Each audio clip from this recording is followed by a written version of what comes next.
Welcome to Parenting from the Trenches. I'm Dr. Amy Alamar, and my co-host Dr. Kay is away today, but we are happily joined by Roberta Tansman, and she is a private college counselor and has been an admissions counselor at Bowdoin, Rutgers, and I'm missing Wellesley as well. Yeah. So thank you for joining us today.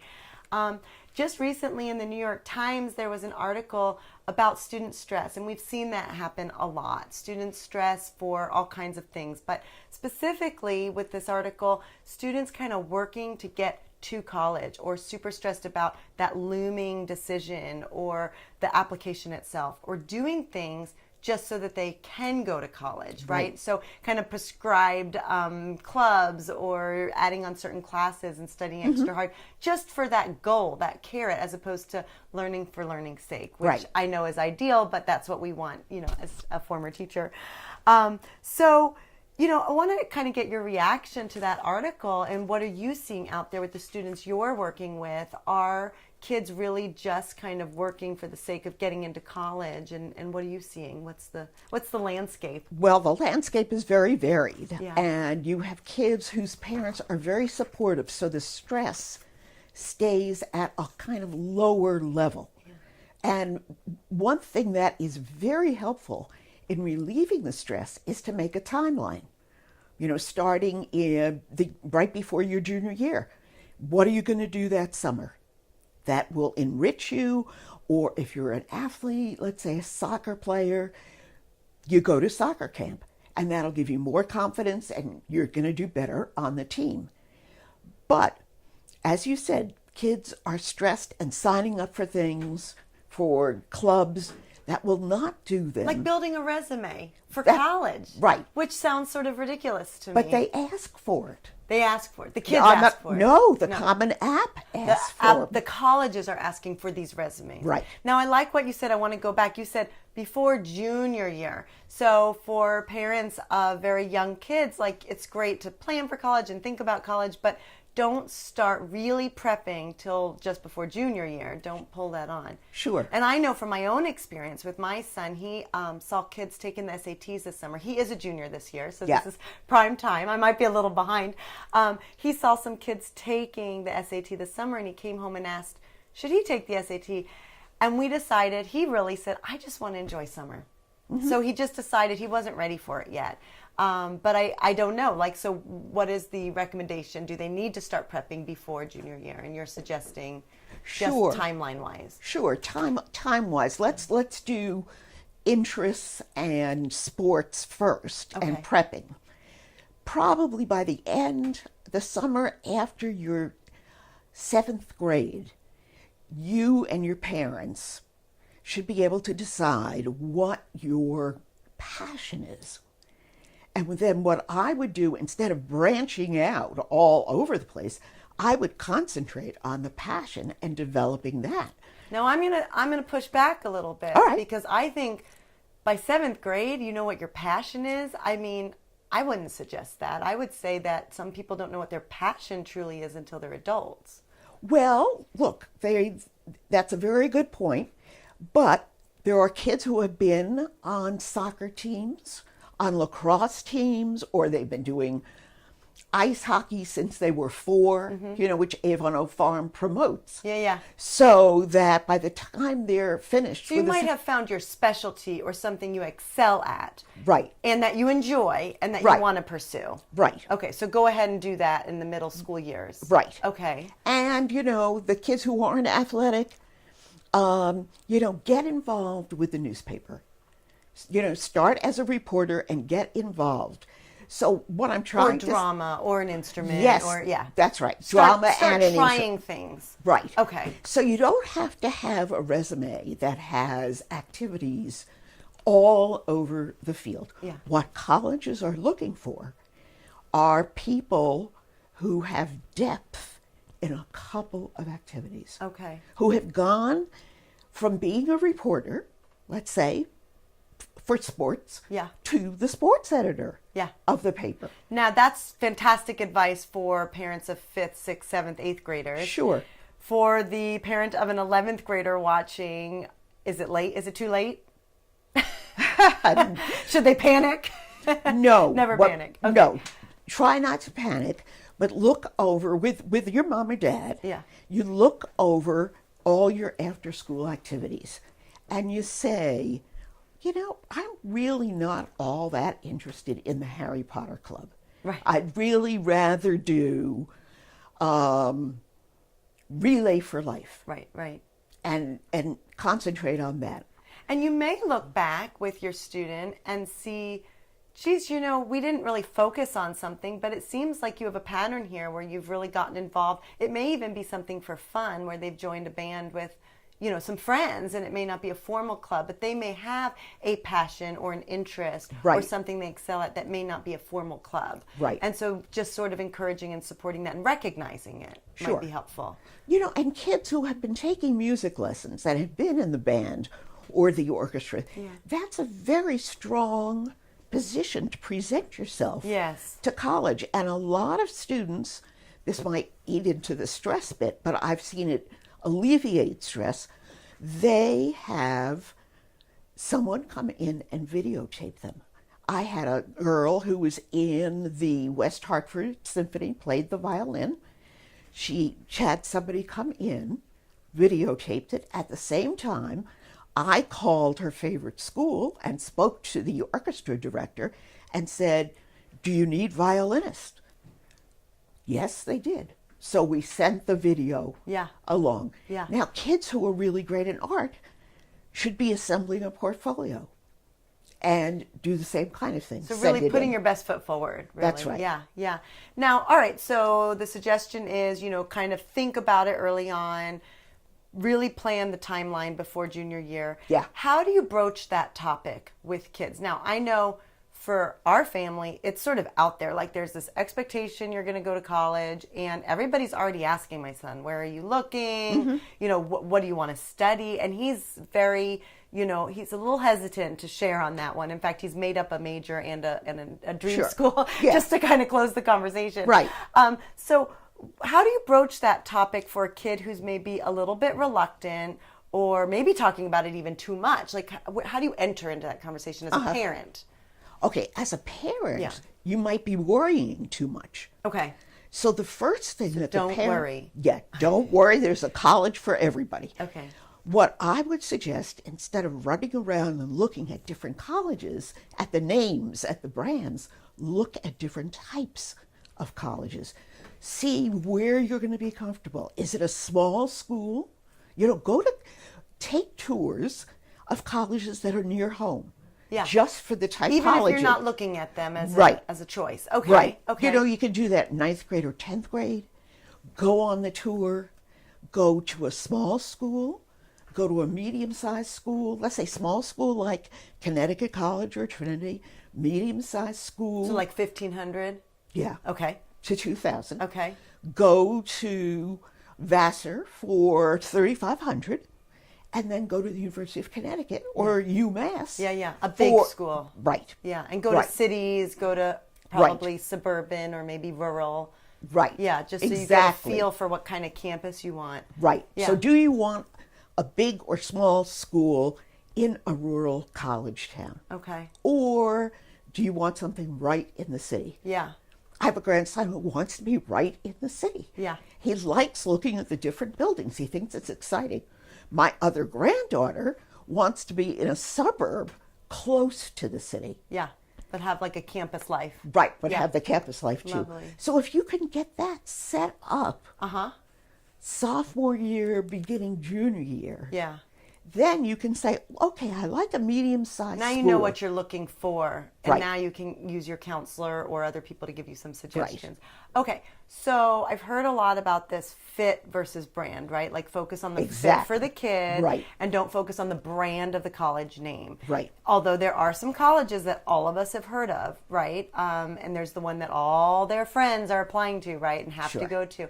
So can you talk about that a little bit? Like, how do you focus on fit versus brand? And, is that truly important? I mean, I've seen in my own research high transfer rates. So I'm wondering if that has something to do with it. Sure, because it wasn't a good fit. Yeah. Or they're not happy. Yeah. Sure. What I would say, and what I do with my students is say, don't look at your reach dream school first. Concentrate on the schools where you'll be comfortable, where you look at Naviance and see that and for our viewers who aren't sure what Naviance is, I mean, that is a program our school uses too, but it plots you out. Like, you put in city, rural, size of school, maybe region of the country, and it has like your PSAT scores and your GPA, and it kind of tells you kids from your school go to X, Y, and Z. Or if you put in a specific school, it'll say reach or safe or... Right. Okay. It's very, very helpful. Okay, so you recommend trying to get access. And I would imagine libraries have Naviance too if your school system doesn't have it. Sure. Okay, all right. And most schools have it. Okay. So, that's very comforting. So that by doing that kind of research, you have maybe 3 to 5 comfortable schools where if you get into any one of them, you're going to be happy. Yeah. And then I see going down one step and having backup schools. Yep. Okay? That you also like, that you will be able to thrive, find what you're interested in, because the professors at all these schools are excellent. Yeah. There's no two ways about it. Because graduate schools haven't produced a lot of historians like me. They're in a crunch, right? Because people are not changing, and there's a demographic drift downward. Okay. So you have your safety schools, you have your comfortable schools. Look at your reach schools, which I tell my kids, this is like buying a lottery ticket. Yeah. If you get it, great. The numbers game. Yeah. Yeah. If not. But let me go back to one point, which is the extracurriculars and stuff like that. Colleges are not looking for a well-rounded kid. They are plotting a well-rounded class of specialists. And the first specialists they're looking for are the kids to fill their athletic teams.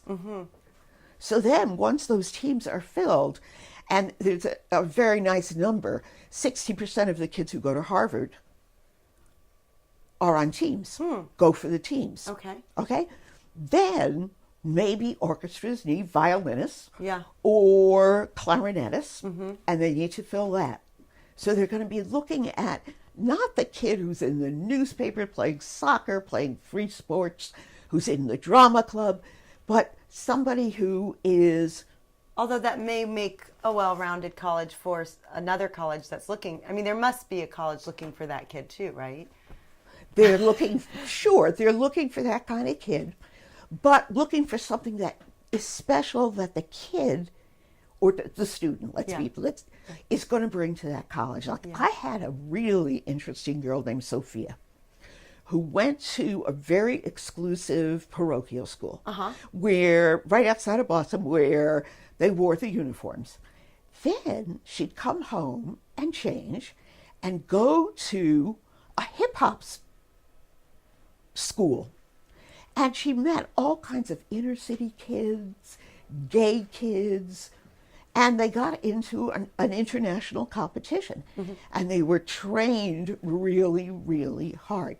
Now, when she wrote her essay about that, we concentrated on that because we know colleges want more students of different types and colors and brown and black. And maybe figured something else about themselves through experiences, which is exciting. Yeah. Sure. Yeah. So Sophia wrote her essay, and in my mind, I knew what was going to get her accepted was that she's a connector kind of person. She gets along with the preppies, and she can connect them to the inner city kid. So that's like really special. Yeah. That's a fantastic specialty, yeah, right? and something she discovered about herself, which is exciting. Right, and we did it by talking. And I would imagine this fit versus brand, if you let the student kind of steer the direction of the search, I would imagine that helps, because then they're going for what they're interested in, as opposed to the parent kind of saying, here are the few colleges. Now that you've told me what you like, here are the few that I've selected. I would imagine letting the child kind of come up with those would be helpful. But I do worry, what about the kid who's not so interested in going to college? Like, how do you know if it's not time for them? If they're just panicking? How do you determine if you push them through the process or you give it some time? That's a good question, and it's really hard to answer. I think as a consultant, rather than as a parent, I get the kids I have one person who's not interested. He said, I'll go anywhere. I just want a bed.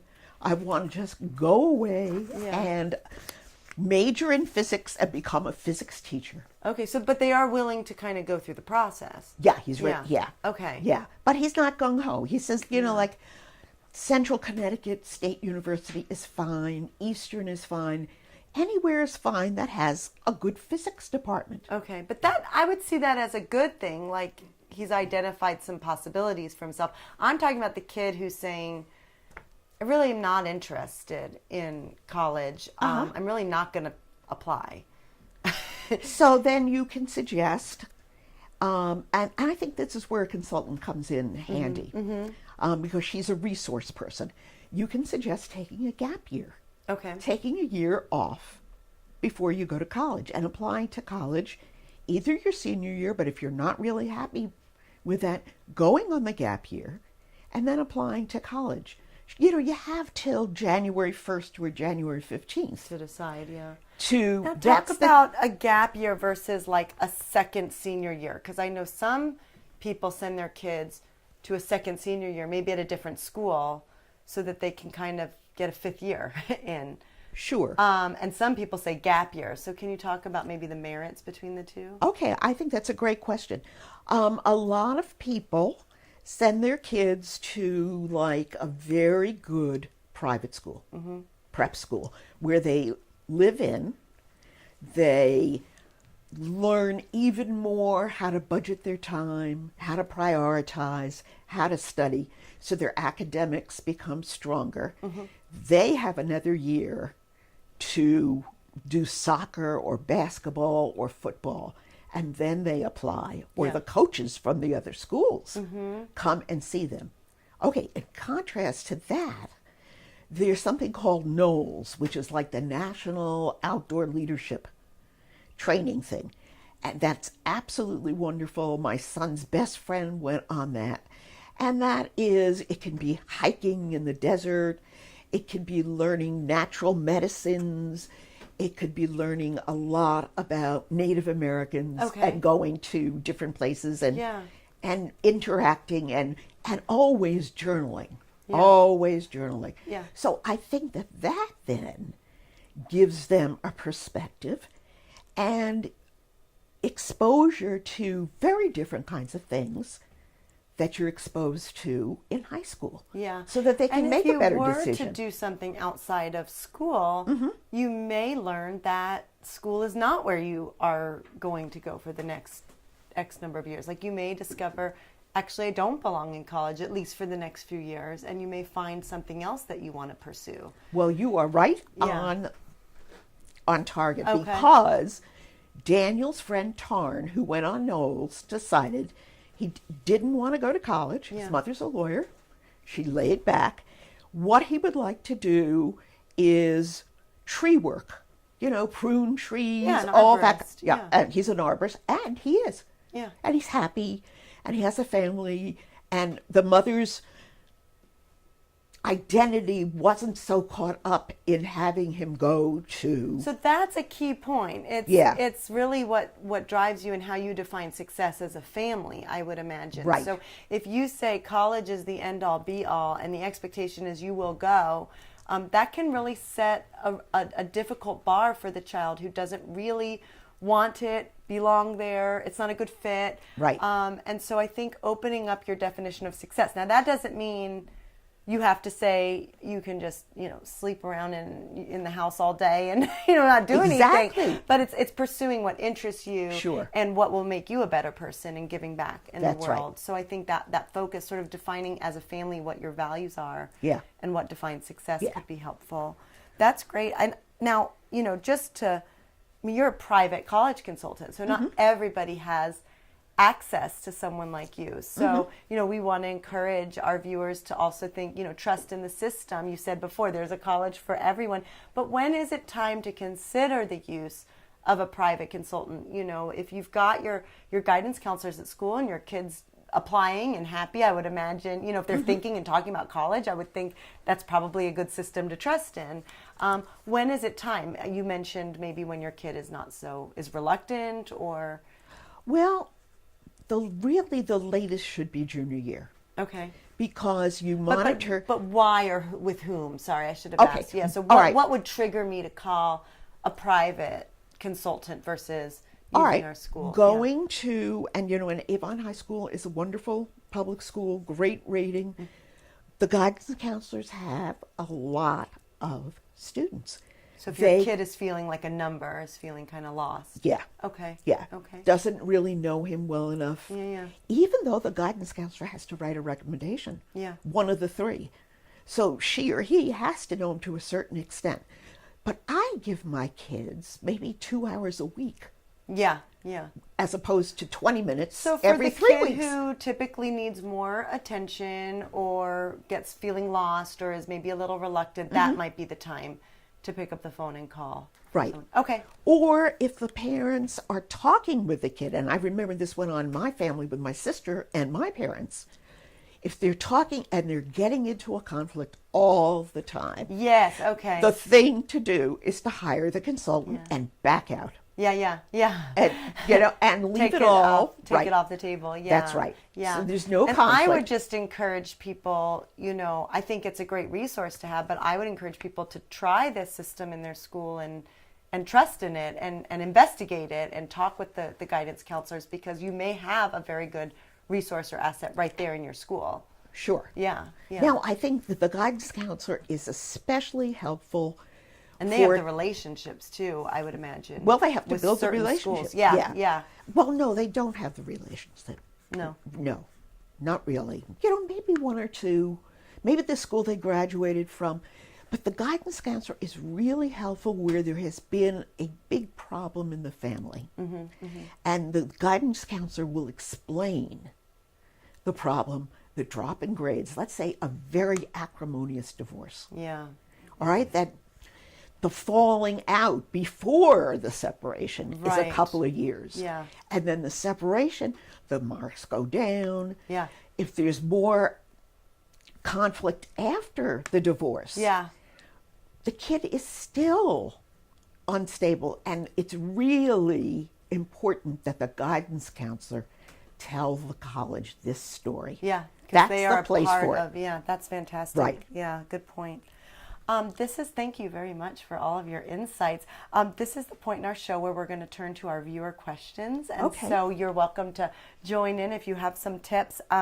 We've got one question. My son gets pretty good grades, but he never seems to study. He'll go to college soon. What can I do to help prepare him for a more difficult workload? And my advice as the educator on on the docket is that really, if he's doing well and seems happy and is planning to go to college, I wouldn't fix it if it ain't broke.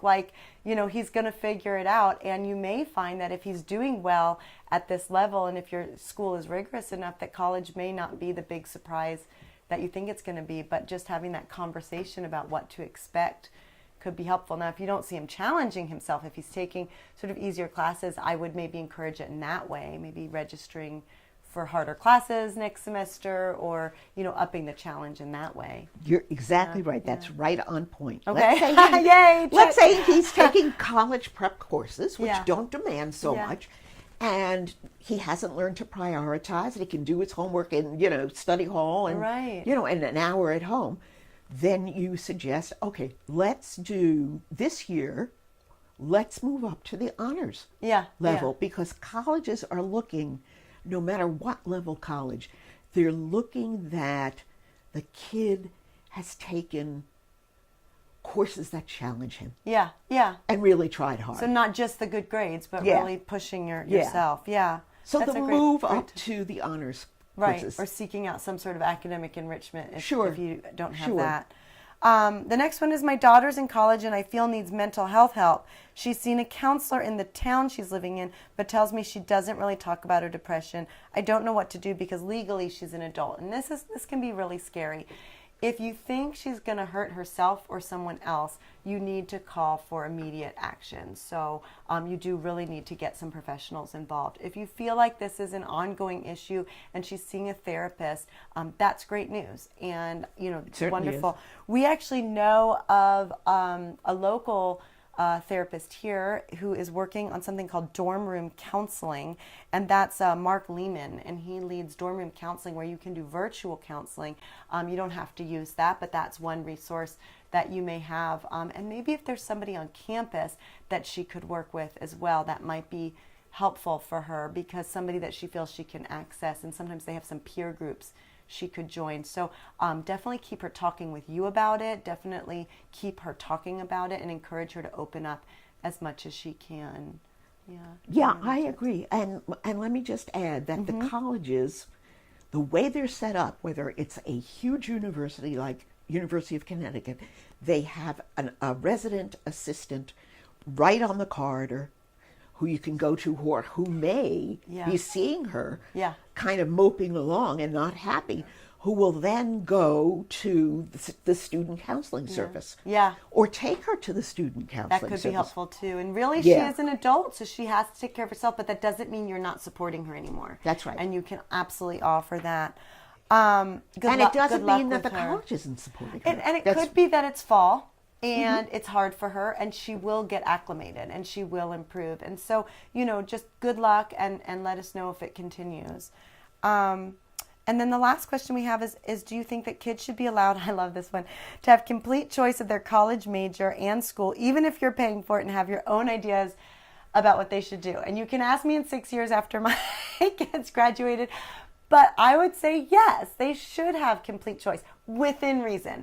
So, if I'm paying for it, I guess I could say you can only go X number of miles away. But if you really want them to succeed and grow as an independent adult, I think you kind of need to let them choose. Now, if you can't afford everything they want, well, that's just the reality of it. So they either need to find loans or figure out a way to pay for it.